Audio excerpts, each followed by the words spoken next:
ವೀಕ್ಷಕರೆಲ್ಲರಿಗೂ ಸಾಪ್ತಾಹಿಕ ಭವಿಷ್ಯವಾಣಿ ವಿಶೇಷ ಕಾರ್ಯಕ್ರಮಕ್ಕೆ ಸ್ವಾಗತ. ಸ್ನೇಹಿತರೆ, ಆಗಸ್ಟ್ ತಿಂಗಳ ಮೊದಲ ವಾರದಲ್ಲಿ ತ್ರಿಗ್ರಾಹಿ ಯೋಗದ ಶುಭ ಸಂಯೋಗವು ನಿರ್ಮಾಣಗೊಳ್ಳುವುದು. ಈ ವಾರ ಸೂರ್ಯ, ಬುಧ ಮತ್ತು ಗುರು ಗ್ರಹಗಳ ಸಂಯೋಗವು ಕಟಕ ರಾಶಿಯಲ್ಲಿ ಸೃಷ್ಟಿಯಾಗುವುದರಿಂದ ತ್ರಿಗ್ರಾಹಿ ಯೋಗವು ಪ್ರಭಾವಶಾಲಿಯಾಗಿರುವುದು. ಗ್ರಹಗಳ ಶುಭ ಸಂಯೋಗದಿಂದಾಗಿ ಆಗಸ್ಟ್ ತಿಂಗಳ ಮೊದಲ ವಾರದಲ್ಲಿ ಕುಟುಂಬ ಜೀವನದಲ್ಲಿ ಸಾಕಷ್ಟು ಸಂತೋಷಮಯವಾದ ಸುದ್ದಿಯನ್ನು ಗಳಿಸುವರು ಮತ್ತು ವೃತ್ತಿ ಜೀವನದಲ್ಲಿ ಮುಂದೆ ಸಾಗಲು ಉತ್ತಮ ಅವಕಾಶಗಳು ದೊರಕುವುದು.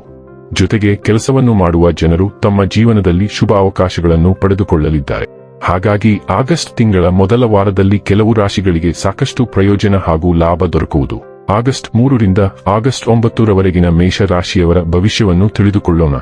ಈ ವಾರ ಮೇಷ ರಾಶಿಯವರ ಫಲಾಫಲಗಳೇನು, ಗ್ರಹಗತಿಗಳು ಹೇಗಿರಲಿವೆ, ಕೌಟುಂಬಿಕ, ಸಾಮಾಜಿಕ ಜೀವನ ಹಾಗೂ ವ್ಯಾಪಾರ ವಹಿವಾಟು ಹೇಗೆ ನಡೆಯಲಿದೆ, ಅಲ್ಲದೆ ಯಾವೆಲ್ಲ ಸಮಸ್ಯೆಗಳು ನಿಮ್ಮನ್ನು ಈ ಸಾಪ್ತಾಹಿಕದಲ್ಲಿ ಕಾಡಲಿವೆ, ಅವುಗಳಿಗೆ ಪರಿಹಾರಗಳೇನು ಎಂಬುದನ್ನು ತಿಳಿಯಲು ಈ ವಿಡಿಯೋವನ್ನು ಸಂಪೂರ್ಣವಾಗಿ ವೀಕ್ಷಿಸಿ.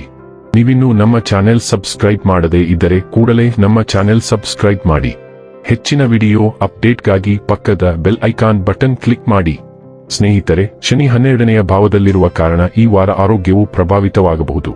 ಈ ವಾರ ನೀವು ತುಸು ಅಸ್ವಸ್ಥತೆಯನ್ನು ಅನುಭವಿಸಬಹುದು, ಏಕೆಂದರೆ ಕಳೆದ ಕೆಲವು ವಾರಗಳಿಂದ ಕಾರ್ಯಕ್ಷೇತ್ರದಲ್ಲಿ ಹೆಚ್ಚಿರುವ ಕೆಲಸದ ಒತ್ತಡ ಮತ್ತು ಭಾರವಾದ ಕಾರ್ಯಭಾರಗಳು ನಿಮ್ಮನ್ನು ದಣಿಸಲಿದ್ದು, ಇದರಿಂದ ಈಗ ತೊಂದರೆ ಉಂಟಾಗಲಿದೆ.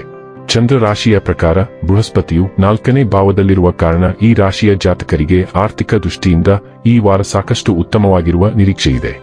ಏಕೆಂದರೆ ಗ್ರಹಗಳ ದಶೆ ಮತ್ತು ದಿಶೆ ಈ ಸಮಯದಲ್ಲಿ ನಿಮಗೆ ಸಾಕಷ್ಟು ಅನುಕೂಲಕರ ಸ್ಥಿತಿಯಲ್ಲಿ ಕಾಣುತ್ತಿವೆ. ಆದ್ದರಿಂದ ಆಸ್ತಿ ಅಥವಾ ಭೂಮಿಗೆ ಸಂಬಂಧಿಸಿದ ಯಾವುದೇ ನ್ಯಾಯಾಲಯದ ಪ್ರಕರಣದಲ್ಲೂ ಯಶಸ್ಸನ್ನು ಗಳಿಸಬಹುದು. ಈ ವಾರ ನೀವು ನಿಮ್ಮ ಕೌಟುಂಬಿಕ ಜೀವನದಲ್ಲಿ ನಡೆಯುತ್ತಿರುವ ಪ್ರತಿಯೊಂದು ಜಗಳವನ್ನು ದೂರ ಮಾಡಿ ಕೆಟ್ಟ ಕೌಟುಂಬಿಕ ಆರ್ಥಿಕ ಸ್ಥಿತಿಯನ್ನು ಉತ್ತಮಗೊಳಿಸುವಲ್ಲಿ ಯಶಸ್ವಿಯಾಗುತ್ತೀರಿ. ಇದರಿಂದ ನಿಮ್ಮ ತಂದೆ ತಾಯಿಯವರಿಗೆ ನಿಮ್ಮ ಬಗ್ಗೆ ಹೆಮ್ಮೆಯ ಭಾವನೆ ಮೂಡುತ್ತದೆ ಮತ್ತು ನಿಮ್ಮ ಪ್ರೌಢಿಮೆಯನ್ನು ಕಂಡು ಅವರು ನಿಮ್ಮ ಮೇಲೆ ಪ್ರೀತಿಯನ್ನು ಮಳೆಯಂತೆ ಸುರಿಸುತ್ತಾರೆ. ಕಾರ್ಯಕ್ಷೇತ್ರದಲ್ಲಿ ಸಹೋದ್ಯೋಗಿಗಳಿಂದ ನಿಮಗೆ ಯಾವುದೇ ರೀತಿಯ ವಂಚನೆ ಎದುರಾಗುವ ಸಾಧ್ಯತೆ ಇದೆ. ಇದರಿಂದ ನಿಮ್ಮ ವೃತ್ತಿ ಜೀವನಕ್ಕೂ ತೊಡಕು ಬರಬಹುದು. ಆದ್ದರಿಂದ ಆರಂಭದಿಂದಲೇ ಈ ವಾರ ಸುಳ್ಳರ ಮತ್ತು ಕಪಟಿಗಳ ಸಹವಾಸದಿಂದ ದೂರವಿರಲು ಸಲಹೆ ನೀಡಲಾಗುತ್ತದೆ. ವಿದ್ಯಾರ್ಥಿಗಳಿಗೆ ಈ ವಾರ ಸಾಮಾನ್ಯವಾಗಿಯೇ ಇರಲಿದೆ. ಆದರೂ ನಿಮ್ಮ ಓದಿನ ಬಗ್ಗೆ ನೀವು ನಿಮ್ಮ ಮೇಲೆ ಹೆಚ್ಚುವರಿ ಒತ್ತಡವನ್ನು ಅನುಭವಿಸುತ್ತೀರಿ. ಈ ಕಾರಣದಿಂದ ವಿಷಯಗಳನ್ನು ನೆನಪಿಟ್ಟುಕೊಳ್ಳುವಲ್ಲಿ ಸ್ವಲ್ಪ ಕಷ್ಟವನ್ನು ಎದುರಿಸಬೇಕಾಗಬಹುದು. ಆಗಸ್ಟ್ ಮೊದಲ ವಾರವು ಬಹಳಷ್ಟು ಸಂವಹನ ಮತ್ತು ಬಹುಕಾರ್ಯಕವನ್ನು ನೀಡುತ್ತದೆ. ನೀವು ಒಡಹುಟ್ಟಿದವರು, ಸೋದರ ಸಂಬಂಧಿಗಳು, ನೆರೆಹೊರೆಯವರು ಅಥವಾ ನಿಮ್ಮ ಹತ್ತಿರದ ವಲಯದಲ್ಲಿರುವ ಜನರನ್ನು ಒಳಗೊಂಡ ಕಾರ್ಯನಿರತ ವೇಳಾಪಟ್ಟಿಯನ್ನು ಅನುಭವಿಸುವಿರಿ ಮತ್ತು ಒಂದು ನಿರ್ದಿಷ್ಟ ಚರ್ಚೆಗೆ ತ್ವರಿತ ಪ್ರತಿಕ್ರಿಯೆ ಬೇಕಾಗುತ್ತದೆ. ಫೋನ್ ಕರೆ ಅಥವಾ ಸಂದೇಶದ ಮೂಲಕ ಪ್ರಮುಖ ಮಾಹಿತಿ ಇರುತ್ತದೆ, ಆದರೆ ತಕ್ಷಣದ ಜವಾಬ್ದಾರಿಯಿಂದಾಗಿ ಅಲ್ಪದೂರ ಪ್ರಯಾಣವು ಅನಿರೀಕ್ಷಿತವಾಗಿ ಸಂಭವಿಸುತ್ತದೆ. ನಿಮ್ಮ ಮಾತುಗಳು ಸಾಮಾನ್ಯಕ್ಕಿಂತ ಹೆಚ್ಚು ಬಲವನ್ನು ಹೊಂದಿರುವ ಪರಿಸ್ಥಿತಿಯನ್ನು ನೀವು ಎದುರಿಸುತ್ತೀರಿ ಮತ್ತು ಯಾರಾದರೂ ನಿಮ್ಮ ನಿಲುವನ್ನು ಪ್ರಶ್ನಿಸಿದರೆ ಭಿನ್ನಾಭಿಪ್ರಾಯ ಉಂಟಾಗುತ್ತದೆ. ನಿರಂತರ ಅನುಸರಣೆಯ ನಂತರ ಬಾಕಿ ಇರುವ ಕಾಗದಪತ್ರಗಳು, ಅರ್ಜಿ ಅಥವಾ ಸಂವಹನ ವಿಷಯದಲ್ಲಿ ನೀವು ಪ್ರಗತಿಯನ್ನು ನೋಡುತ್ತೀರಿ. ಸೂರ್ಯನು ನಿಮ್ಮ 5ನೇ ಮನೆಯನ್ನು ಪ್ರಾರಂಭಿಸುತ್ತಾನೆ, ಆದ್ದರಿಂದ ಪ್ರೇಮ ಜೀವನವು ಬಹಳ ಮುಖ್ಯವಾಗಿರುತ್ತದೆ.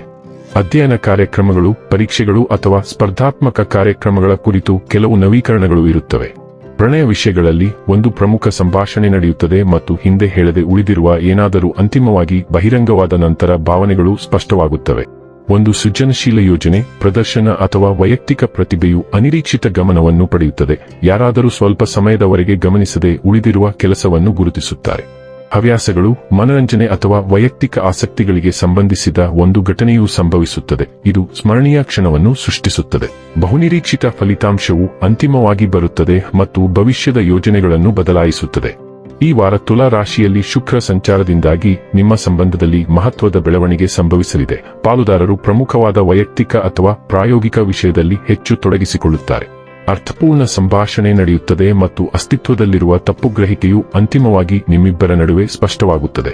ವ್ಯವಹಾರದಲ್ಲಿ ತೊಡಗಿರುವವರು ಪಾಲುದಾರರಿಂದ ಬಲವಾದ ಸಹಕಾರವನ್ನು ನೋಡುತ್ತಾರೆ, ಆದರೆ ಒಪ್ಪಂದ ಅಥವಾ ಒಪ್ಪಂದವು ಪೂರ್ಣಗೊಳ್ಳುವ ಹಂತಕ್ಕೆ ತಲುಪುತ್ತದೆ.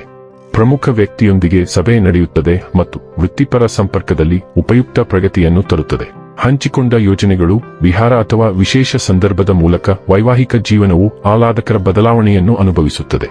ಕೆಲವರಿಗೆ ಹೊಸ ಸಂಬಂಧವು ಪ್ರಾರಂಭವಾಗುತ್ತದೆ. ಪರಿಚಯವು ನಿಜವಾದ ಆಸಕ್ತಿ ಮತ್ತು ನಿರಂತರ ಸಂವಹನಕ್ಕೆ ಕಾರಣವಾಗುತ್ತದೆ. ಇನ್ನು ಕೊನೆಯದಾಗಿ ಮಾಡಿಕೊಳ್ಳಬೇಕಾದ ಉಪಾಯಗಳ ಕುರಿತು ನೋಡುವುದಾದರೆ, ಬುಧವಾರದಂದು ಹಸುವಿಗೆ ಹಸಿರು ಹುಲ್ಲು ತಿನ್ನಿಸುವುದರಿಂದ ಹೆಚ್ಚಿನ ಲಾಭವಾಗುವುದು. ವೀಕ್ಷಕರೇ, ಇದಾಗಿತ್ತು ಮೇಷರಾಶಿಯ ಜಾತಕದವರ ಜೂನ್ ಆಗಸ್ಟ್ 3ರಿಂದ ಆಗಸ್ಟ್ 9ರವರೆಗಿನ ಫಲದ ಮಾಹಿತಿ ಇಷ್ಟವಾದರೆ ವಿಡಿಯೋವನ್ನು ಲೈಕ್ ಮತ್ತು ಶೇರ್ ಮಾಡಿ. ಹಾಗೆ ಚಾನೆಲ್ ಸಬ್ಸ್ಕ್ರೈಬ್ ಮಾಡುವುದರ ಜೊತೆಗೆ ನಿರಂತರ ವಿಡಿಯೋ ಅಪ್ಡೇಟ್ಸ್ಗಳಿಗಾಗಿ ಪಕ್ಕದ ಬೆಲ್ ಐಕಾನ್ ಕ್ಲಿಕ್ ಮಾಡಿ.